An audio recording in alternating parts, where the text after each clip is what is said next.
Welcome back बच्चों। तो मैं अभिजीत आनंद आर्म्स एकेडमी की तरफ से आपके लिए यूनिट एंड डायमेंशन में लेक्चर नंबर 3 लेके आ गया हूं। आज हम लोग एरर्स के बारे में जानेंगे, डिफरेंट टाइप्स ऑफ एरर के बारे में जानेंगे और देखेंगे कि हम उसे कैसे कैलकुलेट करते हैं, हाँ या ना। तो चलो देखते हैं। हम लोगों ने अभी तक 2 टॉपिक्स कवर कर लिया है, जिसमें फिजिकल क्वांटिटीज और डायमेंशन के बारे में जाना। सेकेंड में हमने डायमेंशनल एनालिसिस पे क्वेश्चन किए, सिग्निफिकेंट फिगर्स को जाना, राउंडिंग ऑफ सीखा, कैसे राउंडिंग ऑफ करते हैं। और आज हम लोग एरर्स के बारे में जानने वाले हैं, ताकि हमें पता चल सके कि कितने प्रकार के एरर्स होते हैं while we do an experimentation. ये सब खास लैबोरेटरी में या मीन्स प्रैक्टिकल्स में ये बहुत काम आता है, किस तरह के एरर्स हमसे हो सकते हैं और उस एरर से कैसे बचा जाए, कैसे हम उसको प्रैक्टिस करें सो दैट हमारा एरर मिनिमाइज हो सके। तो चलो आगे बढ़ते हैं और देखते हैं क्या कह रहा है। Errors in measurement. So the result of every measurement by any measuring instrument contains some uncertainty, and this uncertainty is called error. कुछ ना कुछ अनिश्चितता means which is not certain, uncertainty होती है और उसी को एरर कहते हैं। The difference between the true value, दो एग्जैक्ट वैल्यू जो आना चाहिए, एंड द मेजर्ड वैल्यू जो तुमने मेजर किया है। ट्रू वैल्यू मतलब अगर आप कोई सर्किट का करंट नाप रहे हो, उसका आना चाहिए था वैल्यू 4, बट आपका आ रहा है 3.8। So what is the error? 0.20, हाँ या ना। कुछ 0.2 का आपका एरर आ गया। तो the difference between the true value हो सकता था 4 एम्पियर आना चाहिए था, and the measured value of your quantity, measured value हमारा कितना आया था? 3.8। The difference between them is known as the error in the measurement. Error होता कितना है बच्चा? True value minus measured value. True value जो आना चाहिए था माइनस जो मेजर्ड वैल्यू या कैलकुलेटेड वैल्यू, हाँ या ना। तो फुली आपको समझ में आया होगा क्या एरर का बेसिक डेफिनेशन है। चलो देखते हैं कितने प्रकार के टाइप्स के एरर होते हैं। तो सिस्टमैटिक एरर होता है, instrument error, environment error, observation error. तो सिस्टमैटिक एरर का 3 प्रकार है। तो सिस्टमैटिक एरर में क्या होता है? 3 प्रकार के सिस्टमैटिक एरर्स होते हैं, instrument errors, environment errors and observational errors. तो सिस्टमैटिक एरर कहते किस पर? Systematic errors are the errors which whose causes are known, जिसका कारण हमें पता हो। They can be either positive और नेगेटिव, या तो वो पॉजिटिव हो सकते हैं, नेगेटिव हो सकते हैं। Due to the known cause this error can be minimise. अगर सिंस हम लोग इस एरर का रीजन जानते हैं कि क्यों ये हो रहा है, हम इसको मिनिमाइज कर सकते हैं। और क्या क्या कारण है? तो सर वो इंस्ट्रूमेंटल एरर हो सकता है। हमारा अगर इंस्ट्रूमेंट थोड़ा खराब है, फॉल्टी है, टेढ़ा है, उसका मेजरमेंट स्केल्स ग्रेजुएशन खराब है, तो हमारा एरर आ सकता है। हमारा इन्वायरमेंटल एरर है, जिस इन्वायरमेंट में हम लोग मेजर कर रहे हैं उसमें ह्यूमिडिटी, टेम्परेचर, प्रेशर बहुत कुछ मायने रखता है हमारे फिजिक्स के एक्सपेरिमेंट के लिए। तो हो सकता है वो सब फैक्टर भी अफेक्ट करता है एरर लाने में। ऑब्जर्वेशनल एरर क्या हो सकता है? क्योंकि हमारा आंसर हो सकता था आ रहा था 3.8 और हमने ऑब्जर्वेशन में गलती कर दिया। जब हम मेजर कर रहे थे तो 3.8, और due to negligence, due to not concentrating on the experiments, आप हो सकता है 3.8 को 3.7 लिख लो। तो 3.7 के चलते आपने 0.1 का एरर कर दिया, तो वो ऑब्जर्वेशनल एरर भी हो सकता है। This all are systematic errors, इसको दूर किया जा सकता है। तो पहला प्रकार का एरर कौन सा हो गया? सिस्टमैटिक। जो कितने प्रकार के होते हैं? 3 प्रकार के होते हैं। ओके, सो नेक्स्ट चलते हैं, देखते हैं क्या है। दूसरा रैंडम एरर्स। दूसरा क्या है बच्चा अपना? Random errors. रैंडमली आ सकता है जिसका कारण शायद ना पता हो। These errors are due to unknown cases, मुझे नहीं पता causes, therefore they occur irregularly, कभी कभी आते भी हैं, कभी कभी नहीं भी आते हैं, and are variable in magnitude, वो डिफरेंट डिफरेंट वैल्यूज का हर एक्सपेरिमेंट्स में आएगा। एंड साइन, और डिफरेंट डिफरेंट साइन, कभी पॉजिटिव भी आ सकता है, कभी नेगेटिव भी आ सकता है। The cause of this errors are not yet known precisely, इनका कारण अभी तक नहीं पता चल पाता है कि किस कारण से मेरे रैंडम एरर आ रहे हैं, रैंडम एरर आ रहे हैं। They can not be eliminated completely, पूरा का पूरा हटाया ही नहीं, जब कारण ही नहीं पता, जब कॉज ही नहीं पता, how can you eliminate it? You can not. तो आप मीटर और वोल्ट मीटर से रीडिंग कर रहे हैं, इस पूरे रीडिंग में आपको हो सकता है थोड़ा एरर का फ्लक्चुएशन आ सकता है ड्यू टू अननोन रीजन। जब आप एक्सपेरिमेंट कर रहे हैं तो थोड़ा सा मार्जिन लेके चलना पड़ेगा, एग्जैक्ट वैल्यू तो नहीं आ, हाँ या ना। चलो आगे बढ़ते हैं। तीसरा है ग्रॉस एरर। ग्रॉस एरर क्या होता है? Gross error arises due to human carelessness and mistakes in taking reading and calculating the recording of the measuring results. For example, reading instruments without proper initial settings. Reading instrument without proper initial settings.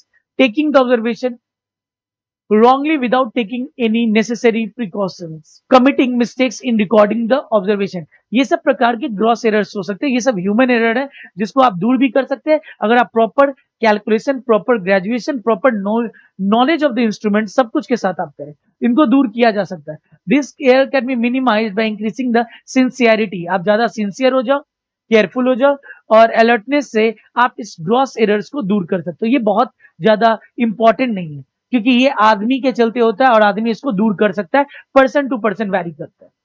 ठीक है, बातें समझ में आ रही है? चलो आगे बढ़ते हैं। Now representation of errors. तो एब्सोल्यूट एरर सबसे पहला एरर का तरीका है जिसमें हम एरर्स को रिप्रेजेंट करते हैं। एब्सोल्यूट एरर क्या कहता है बच्चा? एब्सोल्यूट एरर होता है डेल्टा ए।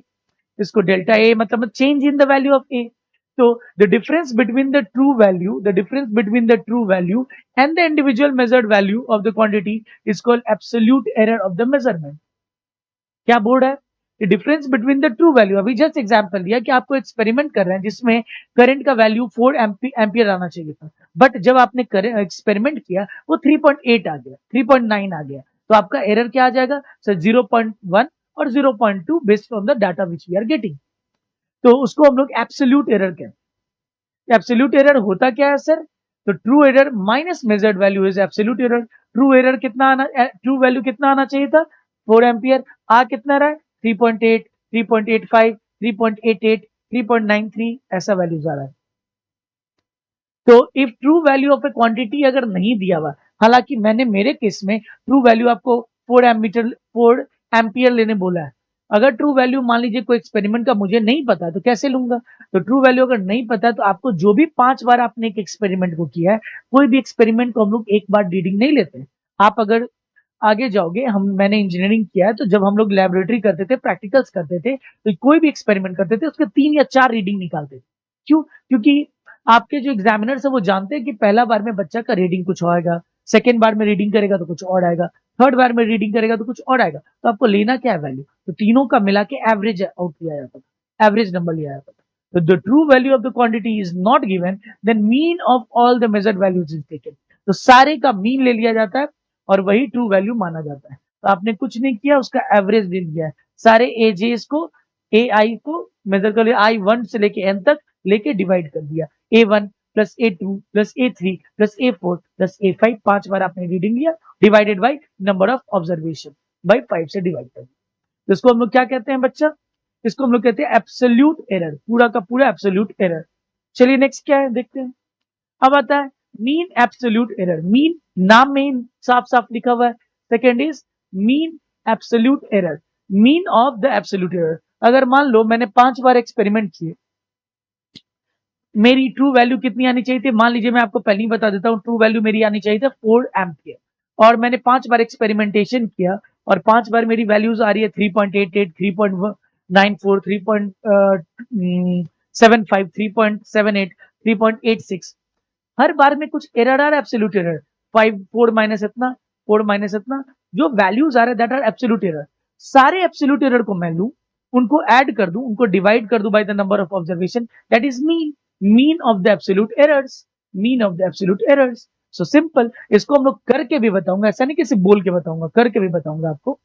क्या है? The arithmetic mean of all the absolute error. सारे एब्सोल्यूट एरर्स का अगर हम लोग मीन ले लें, then it is defined as the final and the mean absolute error. It is called final or mean absolute error. तो mean absolute error कैसे निकालते हैं?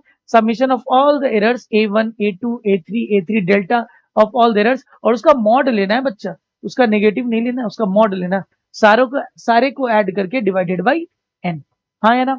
इसको एक क्वेश्चन करेंगे तब ज्यादा आइडिया मिलेगा। पहले देखते हैं कितने प्रकार का एरर्स होता है। So first we seen absolute error, second mean of the absolute error, third is relative or fractional error. So it is defined as the ratio of the mean absolute error to the true value. मेरा कितना error आ रहा divided by the जो true value आना चाहिए था। Error divided by true value is called the relative error और fractional error. This is nothing but relative error. Relative error is nothing but delta A is absolute value of the error divided by original A. हाँ या ना? कुछ है नहीं इसमें, बहुत easy था, ध्यान दीजिए। तो रिलेटिव एरर क्या हो जाएगा? मीन एब्सोल्यूट एरर, सारे का मीन वाला का लेना है। ये क्या हो जाएगा? इसका मीन एरर जो है, mean of all the absolute error divided by the true value is called the relative और फ्रैक्शनल एरर, रिलेटिव और फ्रैक्शनल एरर। हाँ या ना? परसेंटेज एरर क्या हो जाएगा? तो परसेंटेज एरर बच्चा क्या हो जाएगा? When the relative error is expressed in percentage, जब हम लोग रिलेटिव एरर को परसेंटेज में एक्सप्रेस करते हैं, then the error is called percentage error. तो फॉर्मूला क्या हो जाएगा? परसेंटेज एरर, पहले आपको रिलेटिव एरर निकालना पड़ेगा, that is the mean absolute error divided by the true value into 100। अगर 100 से मल्टीप्लाई कर दे रिलेटिव एरर को तो वो परसेंटेज एरर बन जाएगा। तो mean absolute error divided by true value is what? Is relative error. और इसको किससे मल्टीप्लाई कर दे बच्चा? बोलो, इनटू 100 कर देंगे तो क्या आ जाएगा? परसेंटेज एरर आ जाएगा। क्या आ जाएगा? Percentage error. तो इसका एक क्वेश्चन करते हैं और फिर ट्राई करते हैं इसको कि कैसे समझा जाए। ठीक है, चलो नेक्स्ट क्वेश्चन देखते हैं। Okay, so first question has come on the screen. चलिए सब कोई, पहला क्वेश्चन है, प्लीज ध्यान दीजिए, प्लीज ध्यान दीजिए। चलिए देखते हैं इधर। The following observation were taken with a vernier calliper. Vernier calliper एक डिवाइस है जो कि लेंथ, डेप्थ और थिकनेस ऑफ ए मटेरियल को नापने के काम आता है। We will study about this vernier calliper and we will see it in great detail while measuring the length of a cylinder. तो उसको observations were taken, the observations are 3.29, 3.28, 3.29, 3.31, 3.28, 3.7, 3.29, 3.30। Then find the most accurate length of the cylinder. Sir यहाँ पे तो true value या accurate value तो दिया नहीं है, तो वो हमको निकालना पड़ेगा। तो basically A is nothing finding the, जब हमारा ट्रू वैल्यू ना दिया रहे, ना पता रहे, तो बहुत सारे कैलकुलेशन जब हमने कर रखा है, तो हम लोग मोस्ट एक्यूरेट किसको कहेंगे बताइए आप? तो मोस्ट एक्यूरेट उसको कहेंगे जो मीन ऑफ सारे सारे का एवरेज आउट ले लो, that is the most accurate value. हाँ है ना? बहुत बच्चा अपना अपना रिजल्ट लेके आ रहा है, आप किस रिजल्ट को कहिएगा बेस्ट रिजल्ट है? तो आप उस रिजल्ट को, किसी रिजल्ट को आप नहीं बोल सकते बेस्ट रिजल्ट है, आप सारे का एवरेज आउट ले लोगे और जिसका आंसर एवरेज के बहुत करीब होगा, that is the best result. Okay, so let us calculate the most accurate length of the cylinder. तो 3.29 बोलो बच्चा, प्लस 3.28 प्लस 3.29, थोड़ा कैलकुलेटिव है तो आपको थोड़ा सा पेशेंस रखना पड़ेगा, प्लस 3.31 प्लस 3.28, बहुत बार 3.28 है, 2928 29 2928 29 3.31 3.28 plus 3.27 plus 3.29 plus 3.30 divided by क्या हो जाएगा बच्चा? कितने हुए हैं ऑब्जर्वेशंस? 1 2 3 4 5 6 7 8 हुए। सो 8 ऑब्जर्वेशंस आर टेकन। चलिए ऐड करते हैं, 9 plus 8 17, 17 9 is 26 plus 1 27, 35, 42, 51, so 1 5 is remaining, 5 plus 2 7, 2 9, 11, 14, 16, 18, 20, 23, 2 remaining, 3 to 5 8, 11, 14, 17, 20, 23, 26, कुछ ऐसा आ रहा है डिवाइडेड बाई 8। तो ये क्या आ जाएगा? 8 3 जा 24, 2 8 2 जा 16, 4 3 7 71, 8 8 जा 64, 6 7 70, 60, 8 8 जा 64, 3.288। तो अगर आपको कहां तक लेना है सिग्निफिकेंट फिगर्स, तो आप देखोगे दो प्लेसेस ऑफ डेसिबल है, तो हमारा आंसर क्या हो जाएगा? 3.29 हो जाएगा। 3.29 इज आवर आंसर। हाँ या ना? हम लोग एक ज्यादा निकाल के, अनसर्टेन निकाल के, उसके बाद राउंडिंग ऑफ कर दिया है 3.29। हाँ या ना? Now the most accurate length of the cylinder is 3.29। तो ये हमारा आ गया, पहला आंसर निकल गया। दूसरा क्या है? दूसरा बी के absolute error in each observation. तो आपको सारे ऑब्जर्वेशन का एब्सोल्यूट एरर निकालना है, तो आप पहला वाला का निकालो। सो फर्स्ट वन क्या हो जाएगा बच्चा? तो जो भी है 3.29 माइनस 3.29, 0.00, कोई एरर नहीं है। सेकेंड वाले का बोलिए बच्चा। सर को जो भी ज्यादा है, कोई ज्यादा कम नहीं होता है, आपको मॉड लेना, वैसे भी आंसर पॉजिटिव में आना चाहिए। 3.28 3.29, तो 0.29 minus 3.28, it is 0.01। Third experiment का कितना, 8 एक्सपेरिमेंट्स हुए हैं। थर्ड थर्ड कौन सा है, 3.29, अगेन 0.00। फोर्थ क्या हो जाएगा बच्चा, फोर्थ अपना है 3.31, तो 0.02। 29 में अगर 2 जोड़ेंगे तो 3.31 आएगा। 3.28 फिफ्थ ऑब्जर्वेशन का 0.01। सिक्स का क्या हो जाएगा, 27 है 0.02। सेवेंथ का क्या हो जाएगा 0.00। एट का क्या हो जाएगा बच्चा, लास्ट है 3.30, 0.01। हाँ या ना।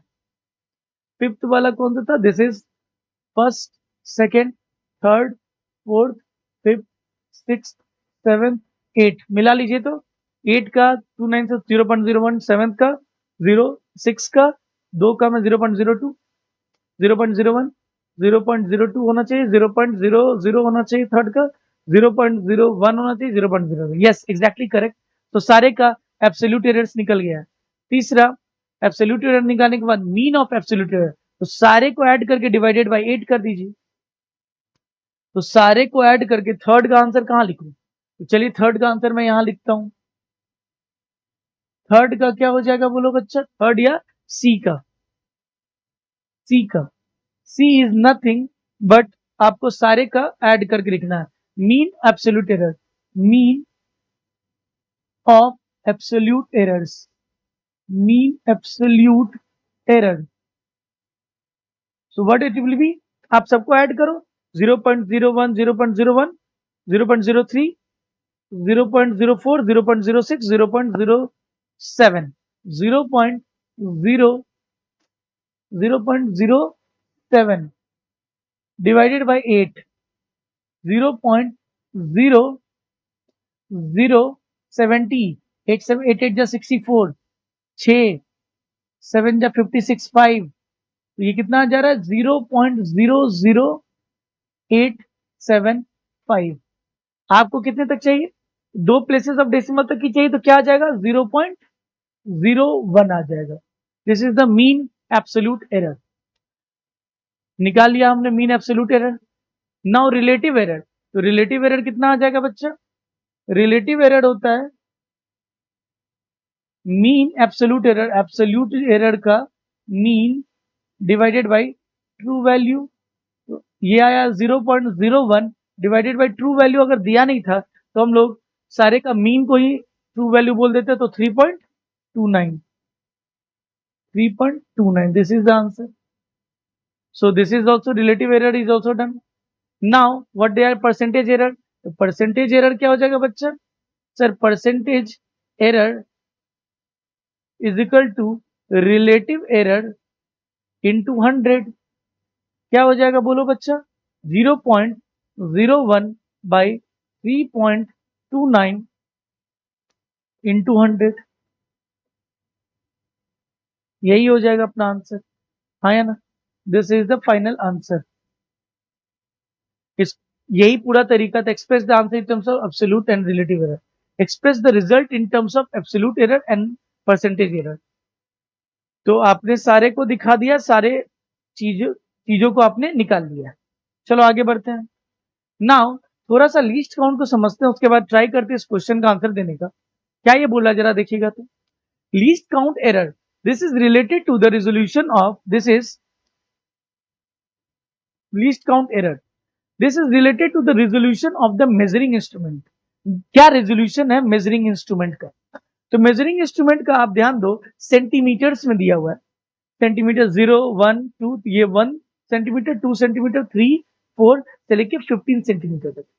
इसकी रिजोल्यूशन कहां तक है, सिर्फ सेंटीमीटर में कि मिलीमीटर में भी है, तो आप देखो छोटे छोटे छोटे छोटे ग्रेजुएशन किए हुए हैं, दैट छोटे छोटे छोटे छोटे ग्रेजुएशन इज इन मिलीमीटर। इसका रेजोल्यूशन किस हद तक है, इसका रेजोल्यूशन मिलीमीटर्स में, तो हमारी आंसर मिलीमीटर्स तक सर्टेनिटी के साथ आ सकती है।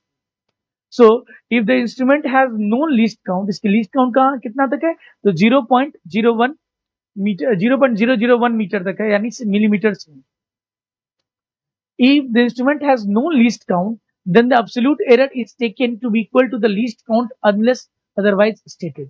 तो अगर मेरा इंस्ट्रूमेंट का लीस्ट काउंट, कहां तक लीस्ट मेजरमेंट किया जा सकता है, मिलीमीटर्स, तो हम जो एरर है अपना वो हम लोग किस में दिखाएंगे, मिलीमीटर्स में ही बताएंगे। तो ध्यान दीजिए, an instrument having least count of 0.01 centimetre तो measures the length of a rod which can be the correct reading. तो 0 पॉइंट के बाद दो प्लेसेस आ रहा है, तो सर हमारा सेंटीमीटर में दो प्लेसेस तक ही सर्टेनिटी है, तो 46.300 गलत, ये 3 प्लेसेस ऑफ डेसिमल तक ले जा रहा है, नहीं। हमारा 8.2 no, 10.1 only 1 places of decimal no, 2 decimal, यानी 4 वाला आंसर हो जाएगा 4.03। क्या हो जाएगा, 4.03 इज द आंसर। अगर हमारा least count of A measuring instrument हमें पता है तो हमारा एरर भी लीस्ट काउंट के ही रेजोल्यूशन में आता है, बस यही कहना चाह रहे हैं, हाँ है ना। तो ये डिवाइस आपका मिलीमीटर्स में मेजर कर सकता है, then we can also give the errors in millimetres. चलिए आगे बढ़ते हैं। Okay, now propagation of error. Propagation of error मतलब अगर सर हम रीडिंग कर रहे हैं और मैं कोई फिजिकल क्वांटिटी कैलकुलेट करना चाह रहा हूं, तो मेरा फिजिकल क्वांटिटी अगर दो चीज पे डिपेंड कर रहा है तो सर एरर भी तो दोनों का आएगा, तो फिर एरर कैसे ट्रैवल करता है। मैं पहला मान लीजिए मैं एरिया निकालना चाहता हूँ और एरिया में लेंथ और ब्रेथ दोनों का जरूरत पड़ता है। When I am calculating the area I need to first of all measure the length and then measure the breadth. उसी में मेजर करने में अगर एरर्स आ रहा है तो एरिया में कितना एरर आ जाएगा, तो दैट थिंग मैटर्स, कैसे प्रोपगेट होगा, समझ में आ रहा है। तो जब एक चीज जगह प्रॉब्लम हो गया उसी को आगे जाना तो वो प्रॉब्लम तो प्रोपगेट आगे होगी ही होगी। तो प्रोपगेशन ऑफ एरर में दो चीज है, एक एडिशन और सब्सट्रैक्शन में कैसे प्रोपगेशन होता है, एक मल्टीप्लीकेशन में कैसे प्रोपगेशन होता है। दोनों को समझेंगे, उस पर क्वेश्चंस प्रैक्टिस करेंगे, तब हमें आइडिया मिलेगा। तो सबसे पहला है एडिशन और सब्सट्रैक्शन ऑफ क्वांटिटी। जब हम दो चीज को ऐड करते हैं या सब्सट्रैक्ट करते हैं तो कैसे काम करते हैं। The maximum absolute error is the sum or the difference of the two quantities is equal the maximum absolute error in the sum of difference। अगर हम सम करें या डिफरेंस करें तो जो मैक्सिमम एब्सोल्यूट एरर आ सकता है is equal to the sum of absolute error in the individual quantity. अगर हम एडिशन कर रहे हैं तो एरर भी मेरा कितना हो जाएगा, अगर लेंथ में एडिशन करते वक्त एरर कुछ 0.05 है और ब्रेथ में 0.02 है, तो मेरा एडिशन, टोटल एडिशन के पास मेरा एरर कितना हो जाएगा, टोटल एडिशन के बाद मेरा एरर 0.05 प्लस 0.02 हो जाएगा, दोनों को ऐड कर देंगे तो उतना टोटल मेरा एब्सोल्यूट एरर हो जाएगा। तो मैक्सिमम एब्सोल्यूट एरर जो आ सकता है that is nothing but addition of both individual errors जो दोनों में आए हैं।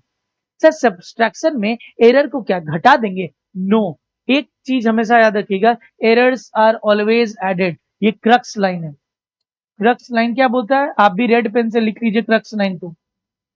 क्रक्स लाइन क्या बोलता है, एरर्स आर ऑलवेज एडेड, बहुत इंपॉर्टेंट लाइन है ये। एरर्स आर ऑलवेज एडेड, हाँ या ना, एरर्स आर ऑलवेज एडेड, ठीक है। तो सर सब्सट्रैक्शन में भी एरर ऐड ही होगा, हाँ सब्सट्रैक्शन में भी एरर ऐड ही होगा। तो सर चाहे a प्लस बी रहे या a माइनस बी रहे, आपका जो डेल्टा एरर आएगा, delta A of error of a, delta b is the error of b, तो दोनों को जब हम चाहे ऐड करें या सब्ट्रैक्ट करें, मेरा एरर मैक्सिमम एब्सोल्यूट एरर जो आएगा वो delta A plus delta B ही होगा, चाहे हम एडिशन करें चाहे हम सब्सट्रैक्शन करें, दोनों में मैक्सिमम एब्सोल्यूट एरर कितना आएगा, delta A plus delta B. तो मैक्सिमम परसेंटेज एरर क्या हो जाएगा, delta x upon x into 100। ये आपको अभी डायरेक्टली उतना समझ में नहीं आ रहा होगा, इसमें जब न्यूमेरिकल करेंगे तब ज्यादा समझ में।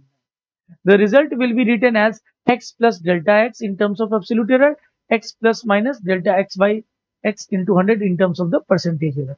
तो पिछले क्वेश्चन में उन्होंने बोला था रिप्रेजेंट करने को, कैसे आप रिप्रेजेंट करोगे, तो ये चीज मैंने जो नहीं बताया था ध्यान देखो। इसका बोला था रिप्रेजेंट करो रिजल्ट को, आप निकाल के रिजल्ट को रिप्रेजेंट करो in terms of absolute error या परसेंटेज एरर। तो मेरा रिजल्ट कैसा होगा जरा देखो,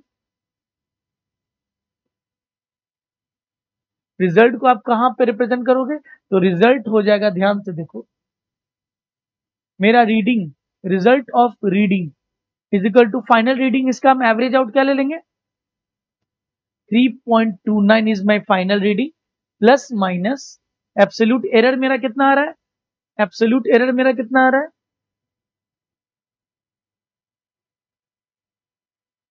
तो मीन ऑफ एरर लेते हैं। मीन ऑफ एरर क्या आ रहा है मेरा? मीन ऑफ एरर कहाँ है? Mean of error, mean absolute error C में कितना आ रहा है? 0.01। हाँ या ना? ये मेरा क्या आ गया in terms of absolute error. और परसेंटेज एरर क्या आ जाएगा? तो रिजल्ट को ऐसे भी लिख सकते हैं sir, 3.29 plus minus 0.01 of 3.29 into 100।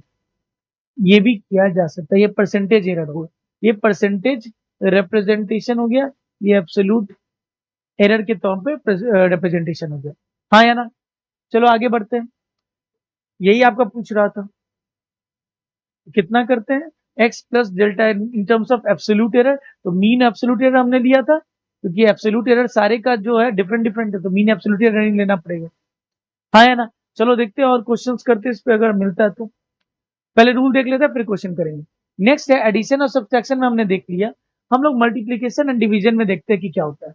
Multiplication and division में द मैक्सिमम फ्रैक्शनल और रिलेटिव एरर, जो मैक्सिमम फ्रैक्शनल एरर और relative error in the product of question. हम लोग मल्टीप्लीकेशन में एब्सोल्यूट एरर नहीं लेके कौन सा एरर लेते हैं? रिलेटिव एरर लेते हैं। कौन सा एरर लेते हैं? फ्रैक्शनल लेते हैं, फ्रैक्शनल लेते हैं या रिलेटिव लेते हैं? फ्रैक्शनल लेते हैं या रिलेटिव लेते हैं। In the product or quotient of quantities is equal to the sum of relative errors in the individual quantity. हम लोग दो चीज को जब मल्टीप्लाई करते हैं तो जो एरर निकालते हैं वो रिलेटिव होता है, वो फ्रैक्शनल होता है, वो एब्सोल्यूट वाला नहीं लेते हैं। सर नहीं समझ में आ रहा क्या बोल रहे हैं आप? तो नहीं समझ में आ रहा तो आप देखिए, आपको समझ में आ जाएगा क्या बोलना चाह रहा हूं मैं। अगर मेरा x is equal to A into b है, या और x मेरा a बाई बी है, तो जो x में एरर आएगा वो डेल्टा x बाई एक्स, ये रिलेटिव एरर हो गया। तो relative error is equal to sir delta of a by a plus relative error को ऐड करते हैं। एब्सोल्यूट एरर ऐड करना होता है तो बोलते हैं delta x is equal to delta a plus delta b। वो नहीं करते, रिलेटिव एरर को ऐड करता है, that is delta b by b। And errors are always added, they are not subtracted. Result इसमें से डिवीजन में क्या होगा? सेम होगा।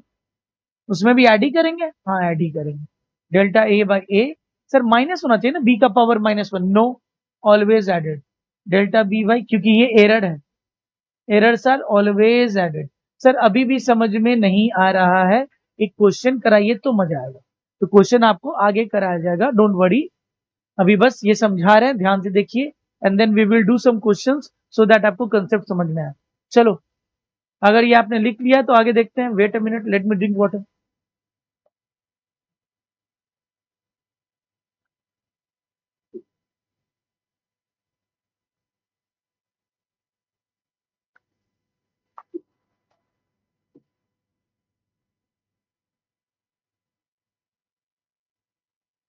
तीसरा है द फ्रैक्शनल और error in a quantity raise to the power. मान लीजिए x is equal to a to the power n है, तो जो मेरा एरर a में आएगा, x में आएगा, depending the error in a, तो वो कितना आ जाएगा? Delta x by x is equal to n times of, ये देखिए क्या बोल रहा हूं मैं, जरा ध्यान दीजिए, ये बहुत इंपॉर्टेंट है।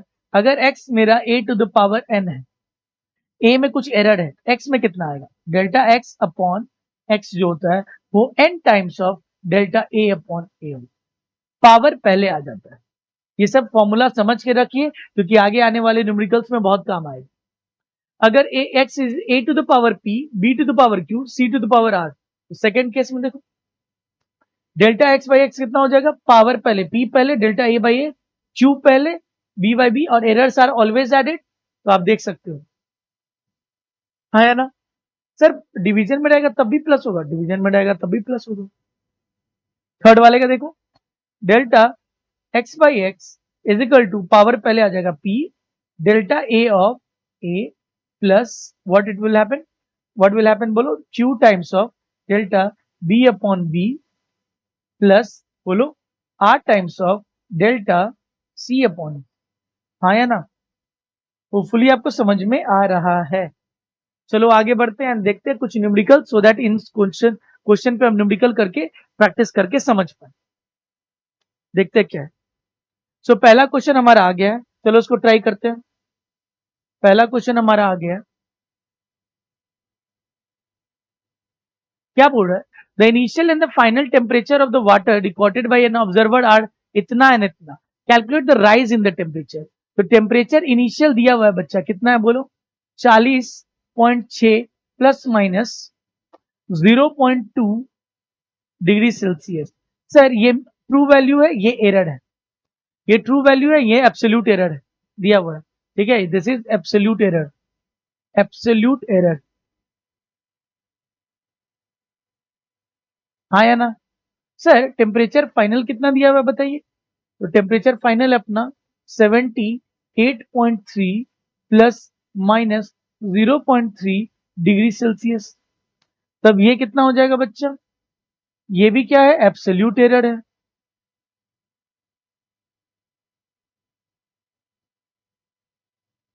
अब बताइए क्या पूछ रहा है? Calculate the rise in the temperature. तो डेल्टा थीटा कितना है? डेल्टा टेम्परेचर कितना हो गया?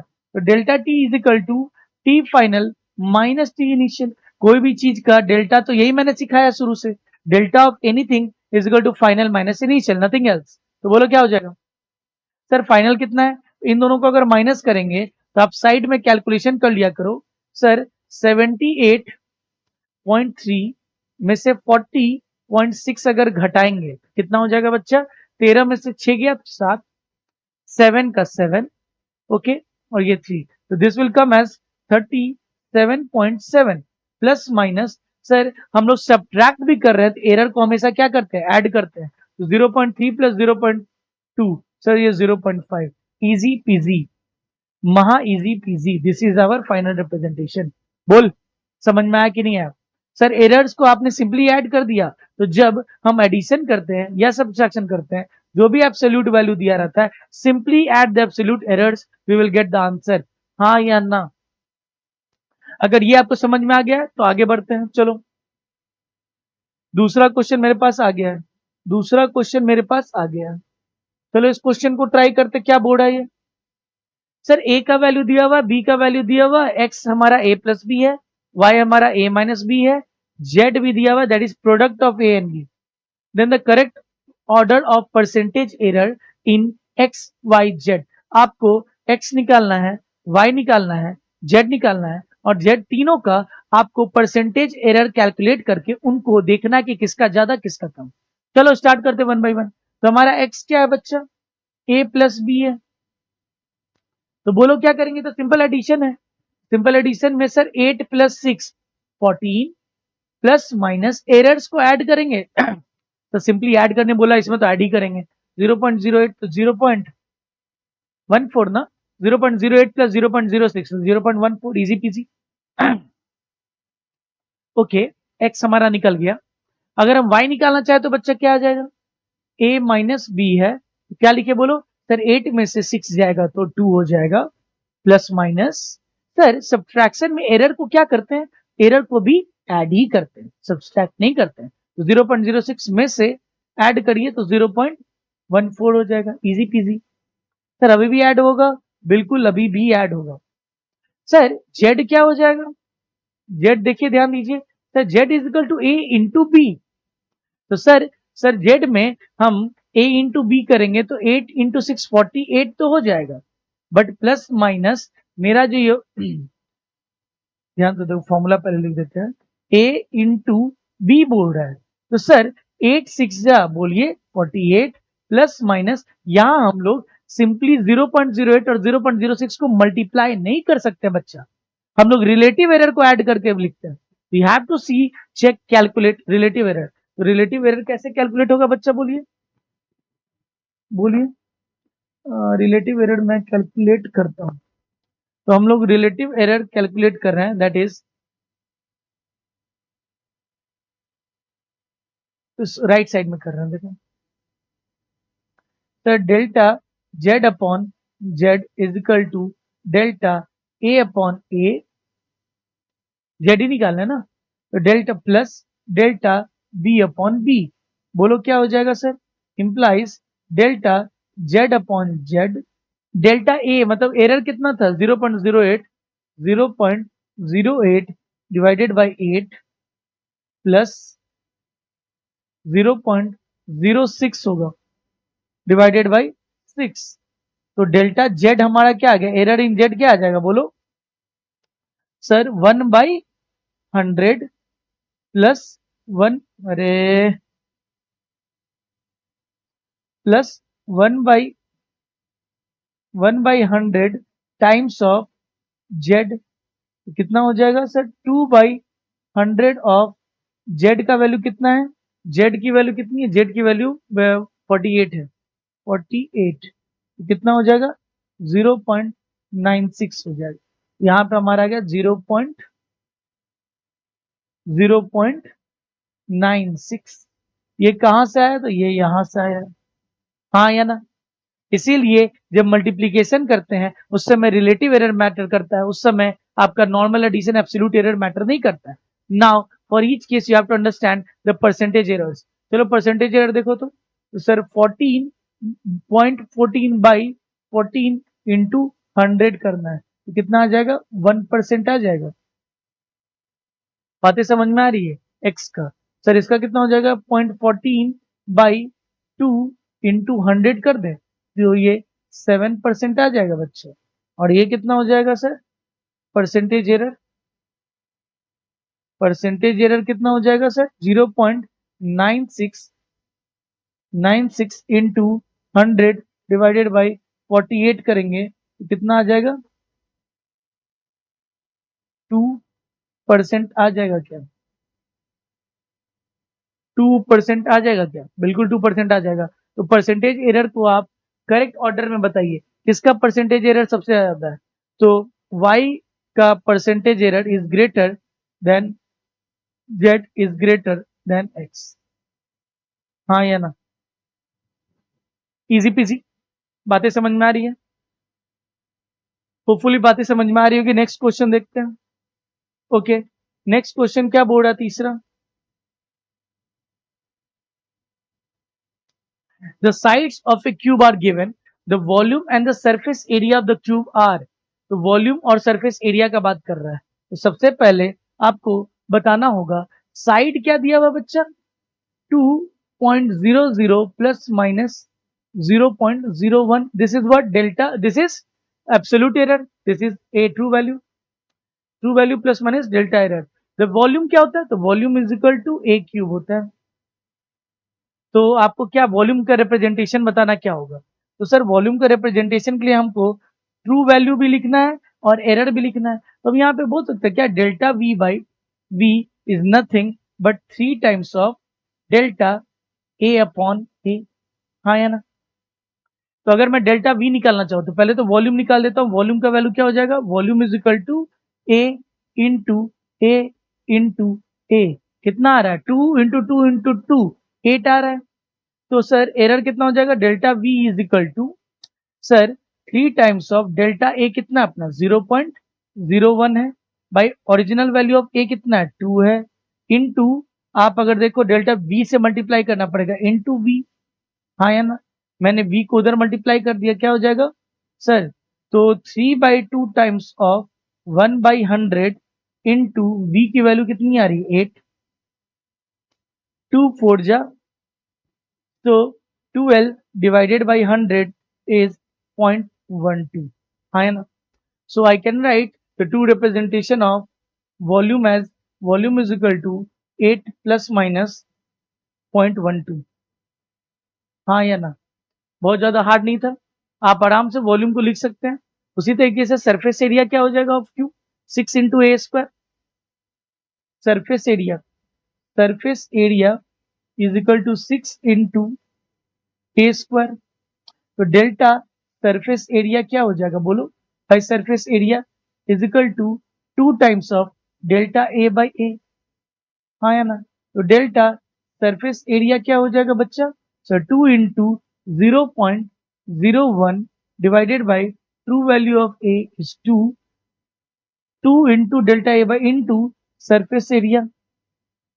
तो सर 2 से 2 कट जाएगा, 0.01 इंटू सरफेस एरिया कितना हो जाएगा 6 इंटू 2 24, इस पर 24 लिख सकते हैं, कितना आ जाएगा 0.24।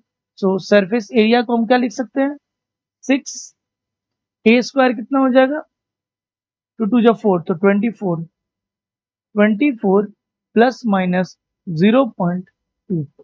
होपफुली आपको समझ में आ रहा होगा, हाँ या ना। 24 plus minus 2.24, this is our volume and surface area of cube represent respectively। चलो next question, 4 number question. A thin copper wire of length increases in length by 2% when heated from temperature T1 to T2, okay। If copper cube having one side as 10 one side having if a copper cube having side as 10 L is heated from temperature T1 to T2, what will be the percentage change in the area of one of the face? तो ध्यान दीजिए इस question को, copper cube having side 10 L heated from temperature T1 to T2, then what will be percentage change in the area of one of the face of the cube? Area of face cube क्या होता है sir? Length square होता है, हाँ या ना। तो length अपना कितना 10 L के बराबर है, बात समझ में आ रही है। तो change in area with respect to area is nothing but 2 times of delta L upon l, हाँ या ना। तो 2 times of l change in l length upon l is equal to, sir अगर 10 L है भी तो थोड़ा सा ध्यान दो, 2 इंटू चेंज इन लेंथ, क्या भी 10 चेंज करेगा क्या? नो, आपका क्या दिया हुआ, length increases in copper wire, thin copper wire of length L increases in length bye 2%, यानी डेल्टा एल अपॉन एल कितना दिया हुआ है बच्चा? 2/100, 2/100 when heated from T1 to T2। तो डेल्टा एल अपॉन एल का वैल्यू दिया हुआ 2/100, तो कितना हो जाएगा बच्चा? 4/100, हाँ या ना। तो अपना डेल्टा ए एरिया होता क्या है? एरिया होता है length side square, length square, यानी 10L into 10L 100L square, हाँ या ना। तो अपना क्या हो जाएगा बच्चा, बोलिए आपका क्या पूछ रहा था, what will be the percentage change in the area? Percentage change कितना हो जाएगा? Delta A by A into 100 कर देना है, that is 4/100 into 100, that is 4%। इसमें कुछ था ही नहीं problem. Sir volume of the cube क्या हो जाएगा? बोलो बच्चा, वॉल्यूम ऑफ द क्यूब क्या हो जाएगा? तो सर वॉल्यूम के लिए क्या करें?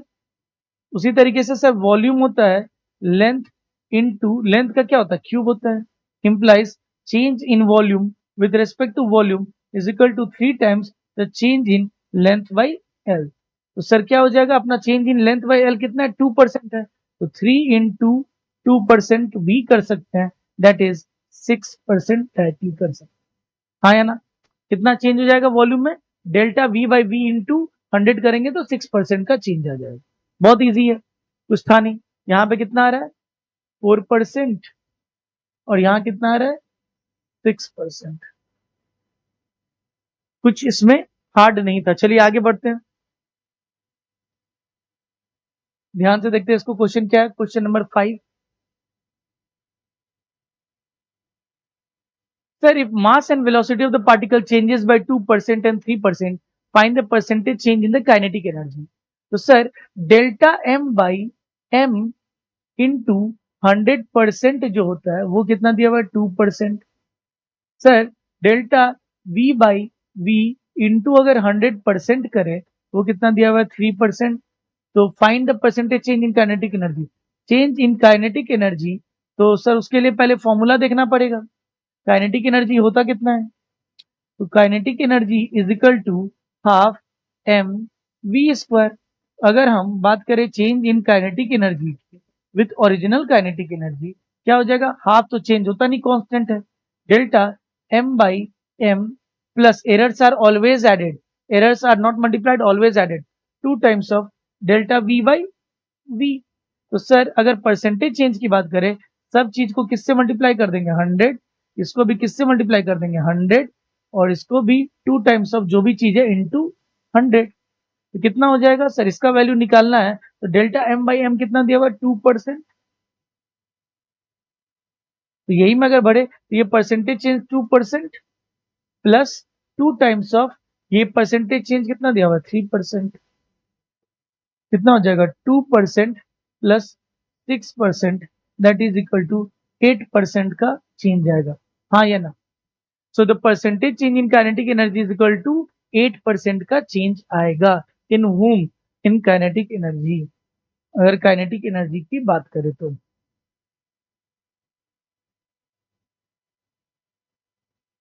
बातें समझ में आ रही हैं? आप जितना भी क्वेश्चन बनाओगे उससे क्लैरिटी मिलती जा रही होगी, समझ में आ रहा होगा हम कैसे काम करते हैं। चलिए नेक्स्ट, थोड़ा सा ये सब क्वेश्चन देखिए, बहुत बेसिक सा क्वेश्चन है, आराम से देखते हैं। Next 6 question, if f is equal to x square, f is equal to x square दिया हुआ है, बोलिए बच्चा क्या हो जाएगा? तो देन रिलेटिव एरर, तो रिलेटिव एरर मतलब यानी डेल्टा एफ अपॉन एफ क्या हो जाएगा सर? ये तो बच्चा वाला क्वेश्चन है, डेल्टा 2x अपॉन एक्स, कुछ है ही नहीं, आराम से पता चल गया, ऑप्शन नंबर 1। नेक्स्ट क्या करना है? What is the fractional error in G calculated from T is equal to इतना, given that fractional errors in T and L are plus minus X and plus minus Y. तो fractional error मतलब delta T upon T आपको X दिया हुआ है sir, delta L upon L आपको sir Y दिया हुआ है, हाँ या ना? आपको क्या निकालना? परसेंटेज चेंज इन मतलब या फ्रैक्शनल चेंज इन जी। तो यहां से अपना टी क्या होता है? T is equal to 2 pi root l by g, squaring both sides. क्या कर देंगे बच्चा? Squaring both sides. अगर हम स्क्वायरिंग बोथ साइड्स, अगर हम स्क्वायर करते तो क्या हो जाएगा? T square is equal to 4 pi square L L by G. वहां से जी क्या आ जाएगा sir? 4 pi square L upon T square, है ना? तो परसेंटेज चेंज इन या फ्रैक्शनल चेंज इन जी, आपसे फ्रैक्शनल चेंज इन जी ही पूछा है सर। 4 पाई स्क्वायर तो कांस्टेंट है, और एल का क्या हो जाएगा sir? Delta L upon L plus 2 times of delta T upon T. तो what is the fractional change in L? L में अपना वाई है, plus 2 times of delta T by T क्या हो जाएगा? एक्स हो जाएगा। This is the final answer. कुछ था नहीं, बहुत इजी था, इसको आराम से हमने कैलकुलेट कर लिया। चलो आगे बढ़ते हैं, होपफुली आपको चीजें समझ में आ रही होंगी, आगे बढ़ते हैं। ओके, क्या बोल रहा है? Physical quantity x is given, the percentage error in the measurement of percentage error in the measurement of KLMN are this, the value of x is uncertain by the percentage error in the measurement of KLMN। Okay, percentage error मतलब delta k upon k into 100%, कितना दिया हुआ है? 1%। तो चलो इसको use कर लेंगे, पहले निकालने किस में बोला? Value of x is uncertain by how much percentage. x का करेंगे तो सर तो क्या हो जाएगा बोलो सर? अगर मैं लिखूं delta x upon x is equal to 2 तो कांस्टेंट है, 3 times of delta k upon k plus 2 times of delta l upon l plus 1 time of delta m upon m plus 1/2 times of delta n upon n। यही है ना sir? k कितने से uncertain है? k है 1%, 3 into 1% plus 2 into L कितने से? 1%, 2 into 1% से प्लस m कितने से है? 3%, 1 into 3% plus half into n कितना है? 4%।